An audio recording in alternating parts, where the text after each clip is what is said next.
Do you have elderly relatives? And how safe are they in their homes? Well, let's find out. Hello, I'm Jason Ratcliffe, the home health expert, and this is the latest episode of Heal Your Home. Heal Your Home is a podcast designed to help you and your family feel safer within your home environment and make sure that you have better energy efficiency, lower running costs for your home, and most importantly, your home is right and safe for you and your family. Coming up in this episode, we're talking about the elderly and vulnerable. Are they at risk in their own homes? And if so, we're going to figure out how. I have an interview with industry expert Dr. Ronke Komolafe about the physical and mental impacts of your living conditions.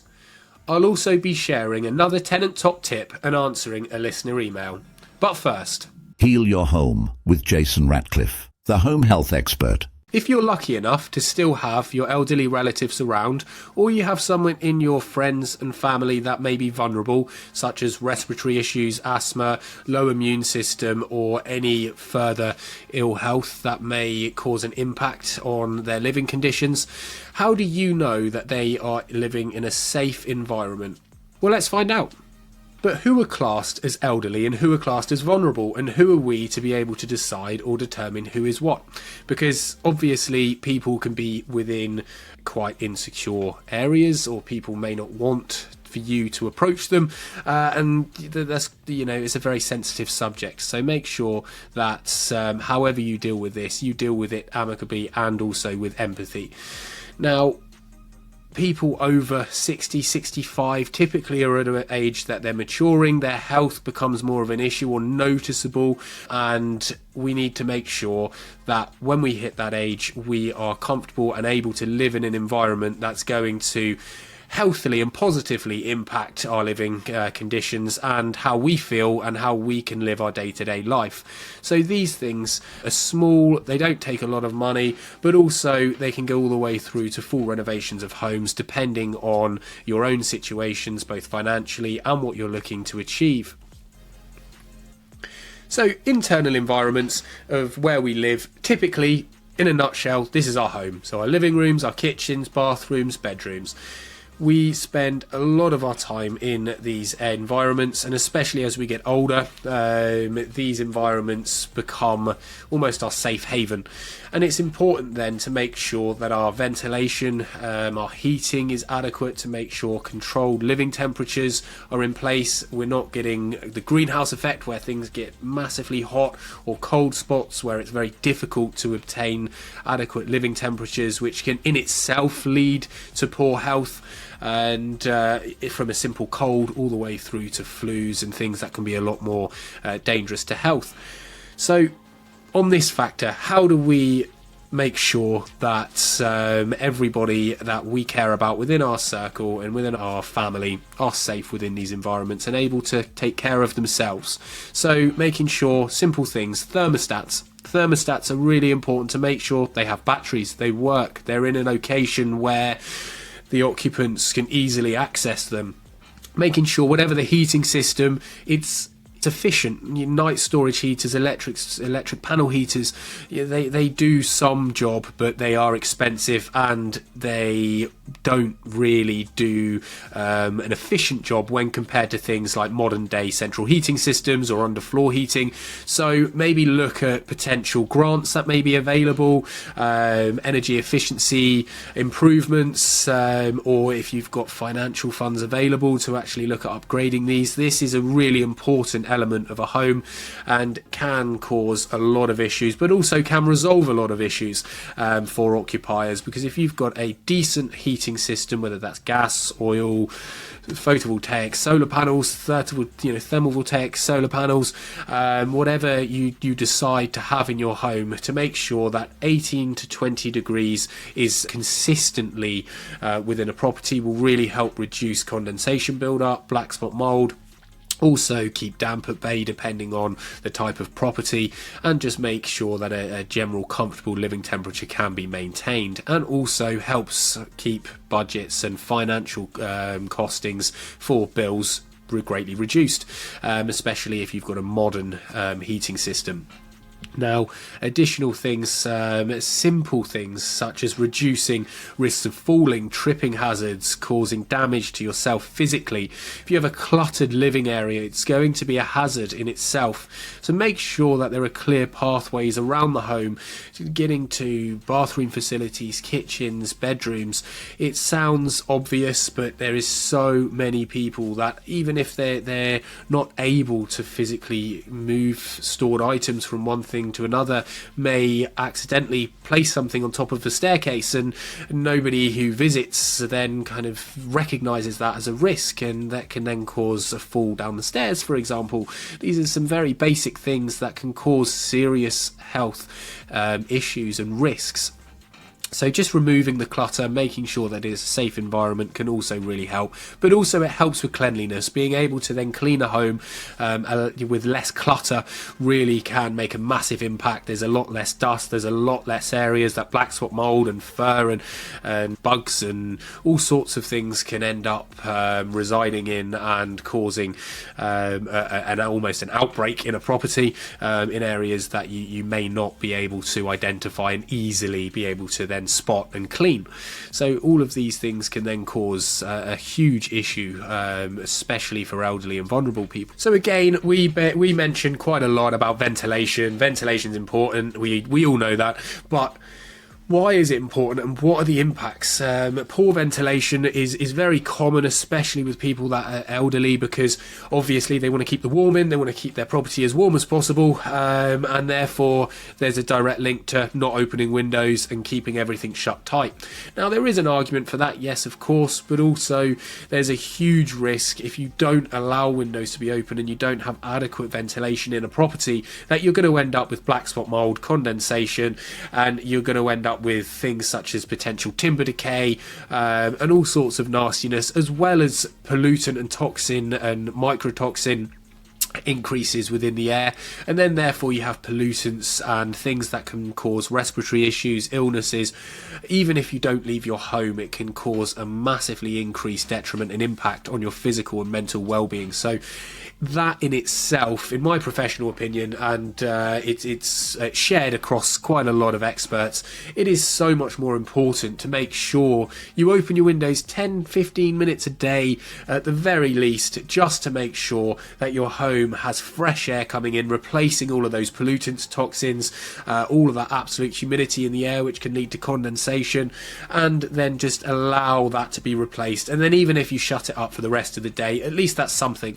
Now, going on further, depending on individuals' funding and how they react to these environments, mechanical airflow systems are fantastic. They're not, they won't break the bank, and there's all sorts of different types available for any flats or houses, roof void access, no roof void access.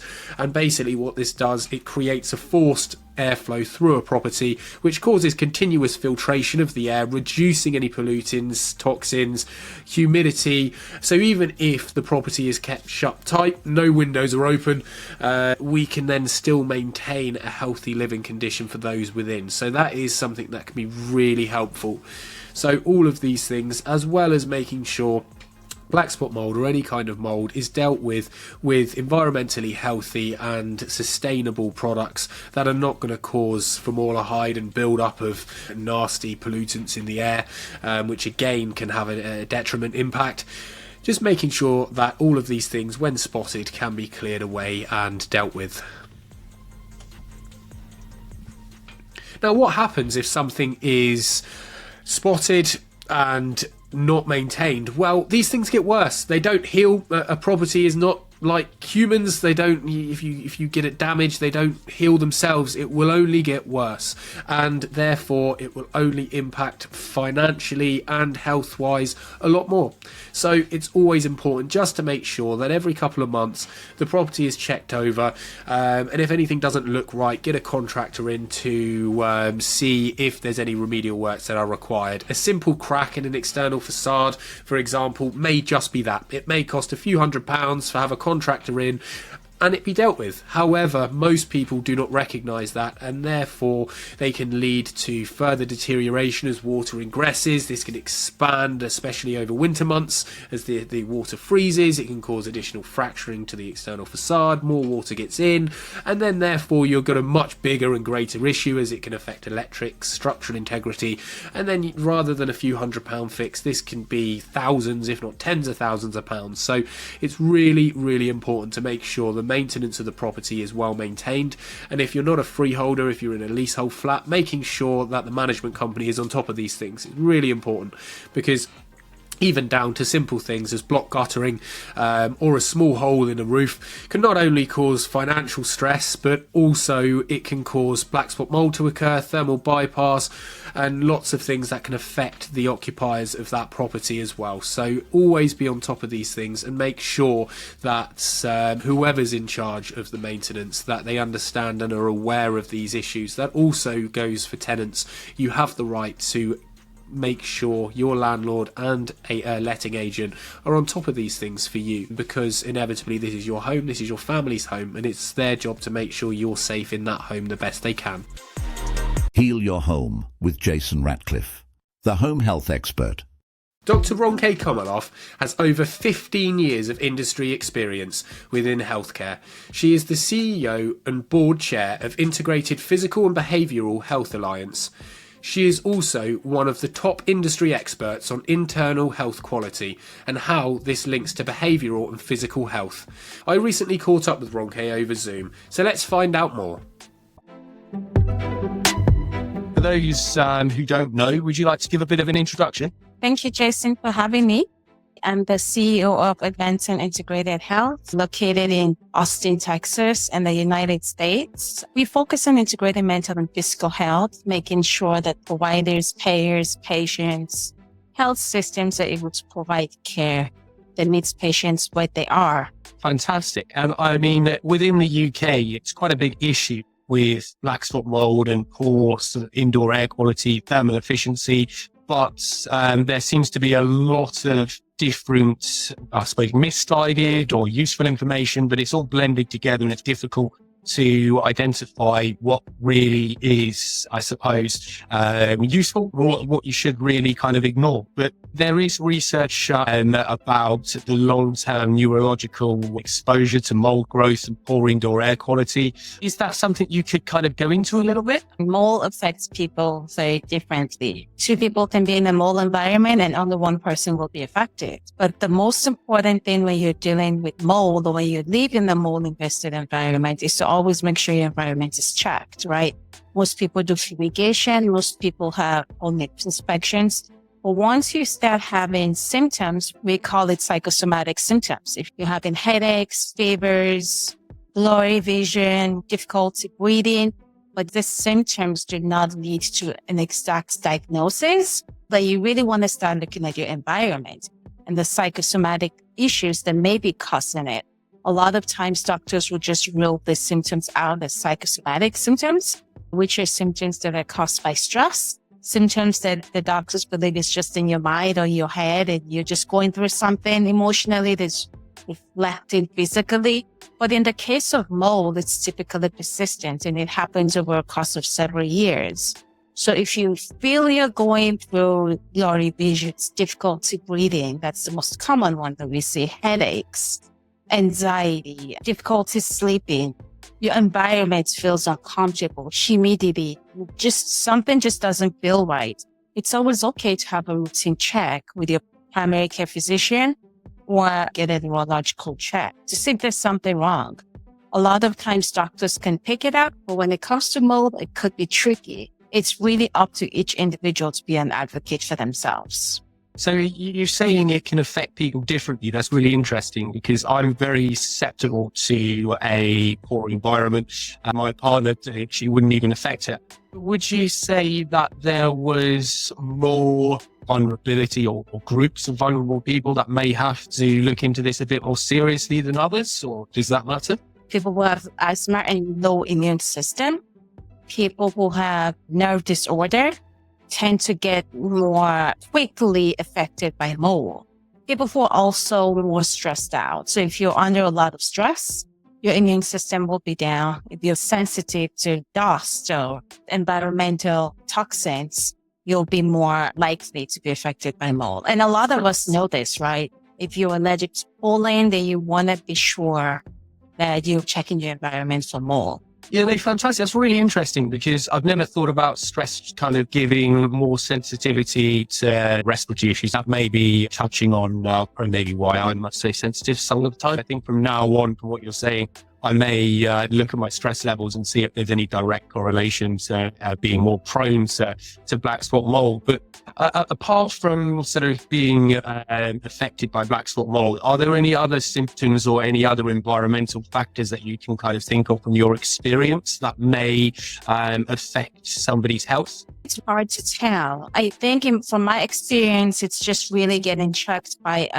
a prescriber, by a doctor. That's the quickest, best way to really know what happens. Some of the neurological things we see is mood changes. Some people will go through mood swings, depression, anxiety when they get exposed to mold. Some people might develop nerve disorder. People who have chronic fatigue syndrome, IBS, may be more prone to neurological conditions and difficulty concentrating. They may have memory problems, foggy brain, insomnia. Everybody's symptoms is different. So a lot of times in integrated mental and physical health, we always say when you see a physical health issue happening like insomnia or headache and migraines, look at your environment. Has it been raining too much outside? Have you had a water leak in your environment? Has it been too humid? Compare that to the emotions you're going through. If you're also going through mood changes like depression, mood swings, anxiety, look at what you've been going through on a physical perspective. Have you been going through a lot of stress? Have you been going through, maybe it's been raining a lot, so you haven't been able to go out, which in some cases might increase humidity and increases the exposure to mold. Look at what you're going through, both from a physical health perspective and mental health perspective for your personal well-being, and then talk to a prescriber. From a longevity or timescale perspective, how long afterwards do you think you're at risk from having those effects? I would say it depends on the mold, it depends on the building, it depends on the exposure, right? So one of my area of specialty is integrated mental and physical health, right?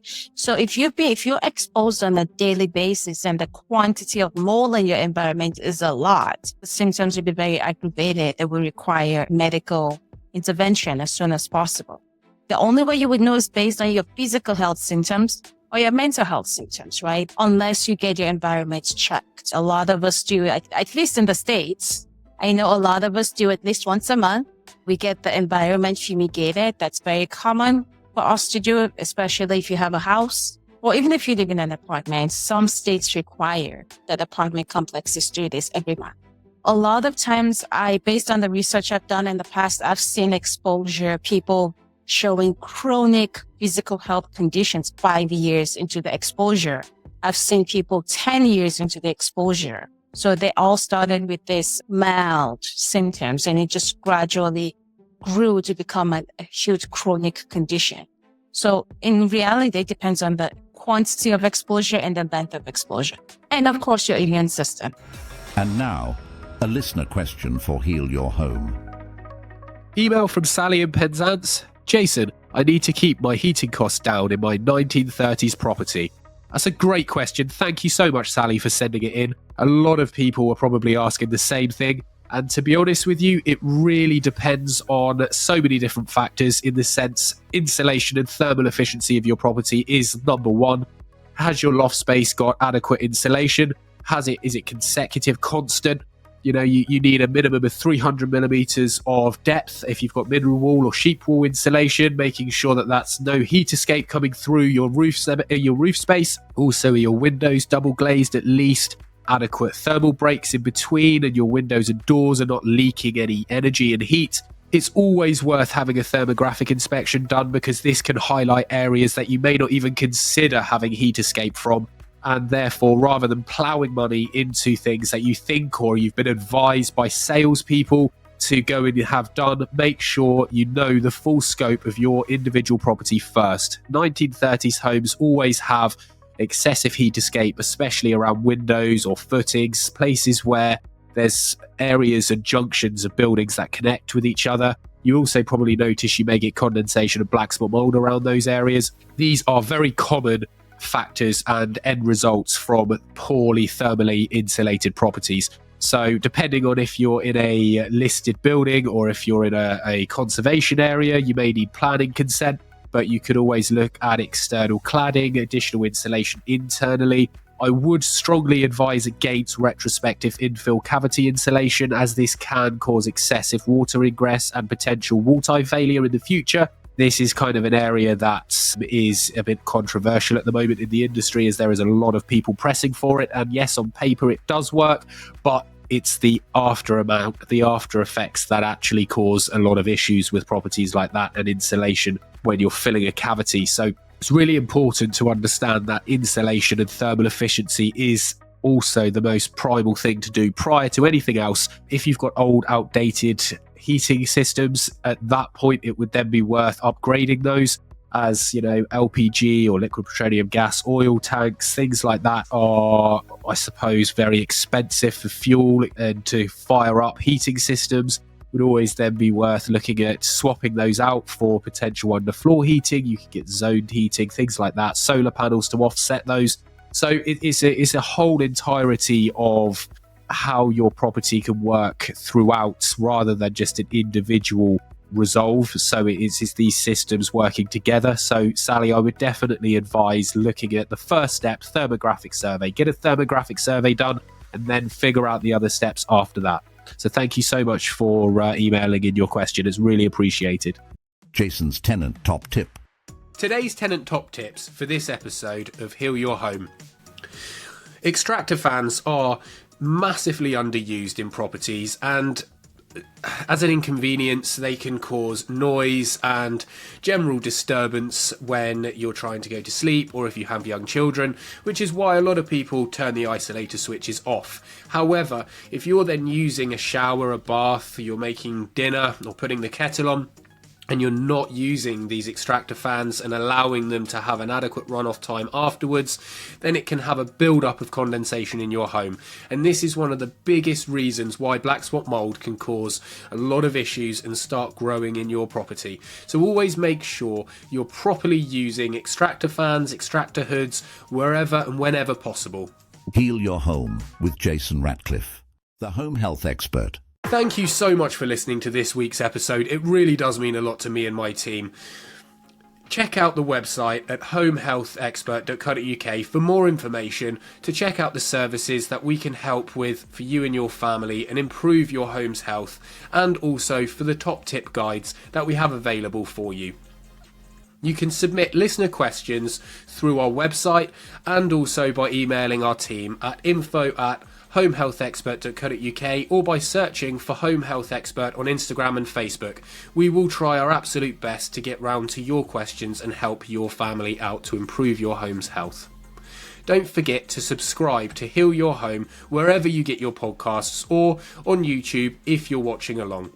Thanks again for listening. It really does mean a lot. We could not do this without you, and in actual fact it would be completely pointless. So please send in your questions, and I look forward to you joining me in the next episode of Heal Your Home. Your health, your future, it all starts here.